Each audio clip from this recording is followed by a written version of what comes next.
Um cliente convertido é um bom resultado de atenção, engajamento e oferta. Sejam muito bem-vindos para a nossa quarta aula da sequência da semana Funil de Vendas. Me chamo Igor Drejans, aqui é Drejans Marketing. Eu escrevi especialmente para você, empreendedor, dono de empresa, sobre o funil de venda e como que o tráfego pago se relaciona com esse funil. Essa aqui é a quarta aula, então eu espero que você tenha assistido a primeira, a segunda e a terceira aula para ter um entendimento completo do que vai acontecer aqui. Eu expliquei os fundamentos básicos e primordiais lá na aula número 1 e eu expliquei o que é o topo e meio de funil na aula 2 e 3. E para você entender o que eu estou falando aqui, o que eu vou falar aqui, para não ficar boiando muito, dá uma olhada nas aulas anteriores antes de continuar nessa. Se você assistiu, você está indo bem pra caramba. Só você controla o que você aprende, o que você executa e principalmente o que você aprende, você vai entender o que melhorar quando executar, porque ninguém é perfeito e é aqui que a gente está fazendo isso, entendendo como funcionam os processos para identificar onde melhorar. Nessa aula a gente vai falar sobre a fase de conversão ou fundo de funil. A gente vai falar também sobre quais fatores de cada tipo de produto, infoproduto, serviços ou produtos físicos você precisa ficar atento para ter uma boa oferta nesse fundo de funil. E também vamos falar como que o tráfego pago se relaciona nessa fase e alguns indicadores para você ficar de olho na performance do seu fundo de funil nas suas conversões de vendas. Conversão, finalmente, a parte onde você vai vender, a parte onde você vai falar que você é a solução dos problemas que a sua audiência está enfrentando. Então, o que a gente fez? A gente lá no topo de funil falou o seguinte: esse problema existe. Meio de funil, a gente falou, esse problema que existe tem solução. E enganchou para agora falar, a solução sou eu. Então é nesse momento que você vai falar para sua audiência que você tem um produto, tem um serviço, tem um infoproduto e vai expor esse produto de uma forma convincente, de uma forma a converter esse cliente, esse potencial cliente em cliente em si, que só vira um cliente depois que compra de você. Se você fez todo o caminho direitinho, se você pegou uma pessoa na base da pirâmide que tem um problema e não sabe que tem um problema, você conseguiu mostrar para ela todo o caminho, sem muita distração de atenção, se você fez direitinho com copy, copywriting e um bom discurso de conteúdo, mostrando para ele que existe o problema, que esse problema tem solução e a solução é você. Parece muito fácil, mas não é. A gente sempre executa, testa muita coisa, testa copy, testa criativo, testa fundo, testa luz, testa roupa, testa entonação de voz. É tanto teste que dá canseira só de pensar nos testes que são. Imagina executar esses testes. Mas não desanima não, porque maturação do negócio é uma realidade.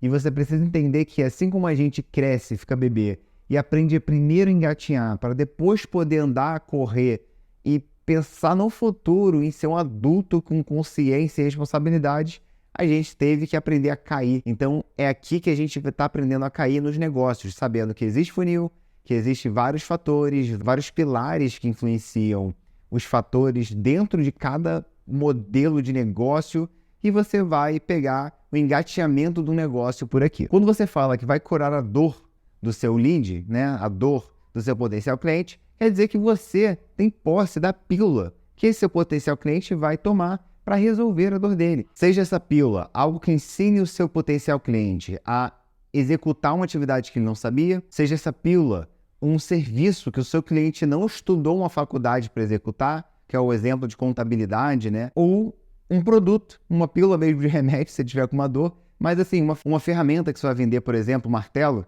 que ninguém vai martelar um prego com a mão. Então, tem vários tipos de soluções de necessidades ou desejos que você vai poder oferecer nesse momento que você afunilou toda aquela audiência para conseguir comprar de você. Esse momento, você vai falar especificamente com pessoas que já estavam mornas e já estão aquecidas com você. Então, você vai falar para as pessoas que já se relacionaram com você, sabem quem você é, sabem o que você faz, sabem inclusive como que você faz e os resultados disso, porque você aqueceu essa galera no meio do funil, na parte de aquecimento, na parte de engajamento e relacionamento com a sua audiência.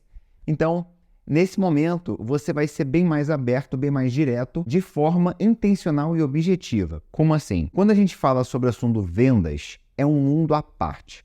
tem muitas ferramentas diferentes, cada produto tem uma sequência de venda diferente, existem modelos de vendas, existem abordagens diferentes. Eu não vou ensinar nesse momento e nessa sequência de vídeos como vender alguma coisa. O que eu posso falar é o seguinte: nos 3 nichos principais que nós identificamos por aí, que é produtos físicos, infoprodutos, que são produtos digitais, né, como curso ou e-books, e serviços, podem ser físicos ou online. São 3 setores que são bem diferentes um do outro. Então, para cada um, existem certas coisas que você precisa deixar claro para o seu potencial cliente para você conseguir converter numa venda em si.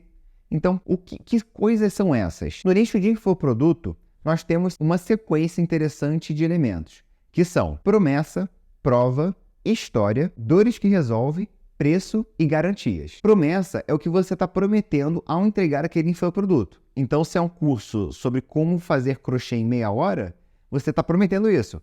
Eu ensino você a fazer crochê em menos de meia hora. É uma promessa. Para essa promessa, você tem que provar que ela existe ou que ela é possível. Aí você entrega alguma coisa que prove. Pode ser o resultado de algum aluno falando sobre você. Ou uma plausibilidade, falando o seguinte: é assim assado que eu faço. Então a pessoa consegue imaginar isso sendo feito. Depois, uma história, porque o infoproduto ele traz consigo uma agregação de valor. Então você pode contar como que você chegou nessa solução, nesse curso, e por que esse curso existe. Depois da história, tem a parte de dores e desejos que resolvem, que é a parte onde o cliente, onde esse potencial cliente vai entender que aquele produto é sim para ele, mesmo depois de engajado. E depois você fala o preço. E depois do preço, algumas garantias para você conseguir quebrar as objeções desse seu cliente. Então, basicamente, são alguns fatores do infoproduto que você tem que ter em mente. Já se você vende algum serviço, presta algum serviço para alguém, o que é interessante você ter em mente na hora de ofertar o seu serviço para alguém? Valor agregado, expertise, diferenciais, alguns depoimentos de clientes, processos, preço competitivo e garantia de qualidade. O valor agregado, você coloca ali... Vamos lembrar o seguinte: valor e preço são coisas diferentes. Valor é quando você coloca um valor intangível naquela coisa. Então, por exemplo, se eu contrato um serviço de um social media que tem uma faculdade de publicidade, tem muito mais valor do que alguém que faz social media e não tem uma faculdade de publicidade. Tenha só ensino médio, por exemplo. Mesmo que esses 2 exemplos cobrem R$1.000 mensais, esse aqui que fez a propaganda e publicidade tem muito mais valor agregado do que quem não fez. E isso tem que ser usado na hora de você ofertar o seu serviço. Expertise são as experiências que você teve durante a sua trajetória, que mostra que você sabe fazer, sabe as especificidades do nicho, que dá segurança extra para o seu potencial cliente, que você é capaz de fazer aquilo do jeito que seu potencial cliente deseja. E assim por diante, você vai mostrar os diferenciais que você tem frente a outros prestadores de serviços, mostrar depoimento de cliente para agregar mais valor à sua oferta, falar sobre os processos, preços competitivos, comparando com os outros serviços e assim por diante. E por fim, que em vez de produto, é interessante você ficar em mente sobre características, funcionalidades, benefícios, uso, como utilizar esse produto ou como ele é usado, avaliação de clientes, embalagem, preço acessível e garantia de satisfação. O produto é um pouco mais delicado de ser vendido, não por ser difícil, mas por ter muita competitividade. No serviço, como uma pessoa prestando serviço, ela tem um know-how, ela tem um modo de fazer aquilo por experiência própria. E no infoproduto, você consegue subnichar até ser um especialista daquela área e aplicar no curso conhecimentos de anos de experiência, por exemplo. Já no produto, hoje em dia é muito mais difícil você conseguir inovar com um produto diferente ou vender um produto por um preço não tão barato que tenha uma concorrência braba. Então, você fazer essa venda de uma forma mais tangível, principalmente pela internet, é muito importante. Então, se você vende produtos físicos pela internet, um dos principais fatores que você tem que ter em mente é conseguir mostrar como que aquele produto é na vida real, ou seja, tangivelmente pela internet. Mostrar um vídeo utilizando o produto é muito mais eficiente do que uma foto desse produto. Dá muito mais noção de profundidade, tamanho, textura, cores, do que uma foto muito trabalhada, que é o que a gente vê muita coisa na Amazon, por exemplo. Então, tenha isso em mente que você vai conseguir melhorar suas vendas. Independente do que você vende, da oferta que você faz, lembra o seguinte: estuda muito sobre a especificidade do seu produto e da sua oferta. Cada mercado tem algo específico, tem uma concorrência específica, tem um modo de falar, tem um modo de vender, tem o que vende, o que se fala, o que não se fala. Então, estuda muito bem sobre esses modos e adapta o que você vai falar e fazer dentro do seu nicho. Então, falamos o que é o fundo de funil e falamos o modo de vender de cada tipo de produto. Agora, como que o tráfego pago entra nisso? Primeiro, que o tráfego pago, ele consegue rastrear as fases anteriores para ele expor essa oferta às pessoas corretas. Então, se eu tenho pessoas que estão aquecidas, elas são muito mais propícias a comprar de mim do que alguém que não está conhecido ou alguém que nem me conheceu. Claro que eu consigo vender para quem não me conhece, se essa pessoa já está no topo da pirâmide de consciência de produto. Se você tem uma oferta bem feita, você consegue alcançar esse topo de pirâmide sem estar relacionado com essa pessoa e ainda vender. Por quê? Porque essa pessoa, através dela própria ou de outro criador de conteúdo, já tem consciência sobre qual é o problema, que existe solução e como resolver esse problema. E ela pode estar nesse momento onde ela sabe o que ela quer, vendo a sua oferta. Por isso que a sua oferta tem que estar bem completinha para você atingir também essa pessoa. Segundo ponto, o time da entrega dessa oferta é muito importante. Então, com o tráfego pago, você consegue controlar muito bem a entrega do topo, meio, fundo de funil no momento e para as pessoas corretas. O tráfego tem muito mais controle dessa distribuição paga.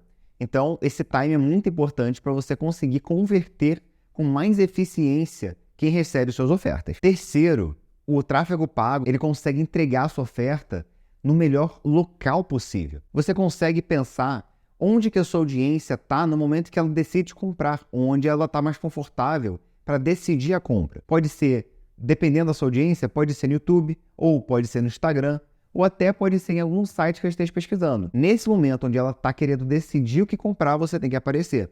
O tráfego pago entra aí também. Ele entrega a sua oferta nos lugares que a sua audiência está decidindo comprar. E você configura isso tudo dentro dessa plataforma. Um outro ponto do tráfego pago é que ele faz o cálculo e o rastreio das conversões. Como ele analisa e rastreia vários lugares de onde a sua audiência está, ele, inclusive, não somente na rede social que você está fazendo a divulgação do tráfego pago, mas também em sites de parceiros dessa rede social. Então, quando você converte algum cliente, você consegue saber qual caminho esse cliente trilhou do início do funil até você. E a ferramenta traça um perfil de consumo e comportamento e procura pessoas com um comportamento similar para que lá no seu topo de funil, por exemplo, você alcance pessoas similares e consiga melhorar o seu funil de vendas inteiro com essa conversão, com os dados dessa conversão.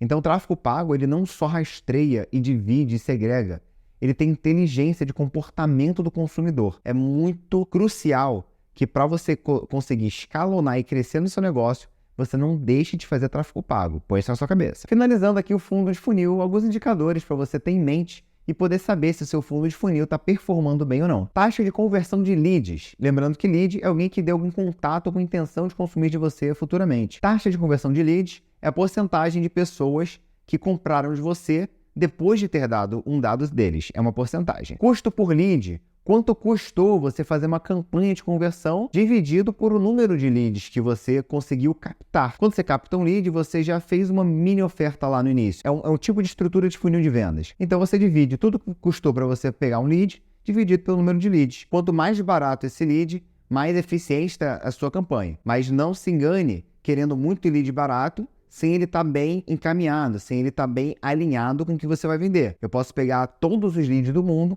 mas eu não vou vender para todo mundo do mundo. Então, você tem que converter os leads que forem coerentes com o seu produto. Custo por aquisição. O custo médio que você pagou com publicidade para ter um cliente. Então, o custo de publicidade dividido ao número de clientes. Você vai saber quanto, entre aspas, você tem que gastar em média para conseguir um cliente, para converter um cliente com a estrutura que você fez. Me conta aqui nos comentários qual é a maior dificuldade que você tem nessa fase do funil de vendas, na fase de conversão, que eu vou te ajudar do jeito que eu puder aqui nos comentários mesmo. Chegamos ao fim de mais uma aula, a gente falta só mais 2 aulas sobre fidelização, que é o pós-funil, e aplicação do funil, que eu vou trazer para você alguns exemplos e algumas aplicações de tudo que a gente aprendeu até aqui. E eu espero que essas aulas estejam te ajudando de verdade com o seu negócio. Se não estiver ajudando, me comenta o que está faltando nelas, se é algum exemplo, se é alguma aplicação, ou se é você me perguntar alguma coisa e te responder diretamente. Eu espero que eu realmente esteja te ajudando com essas aulas aqui para você conseguir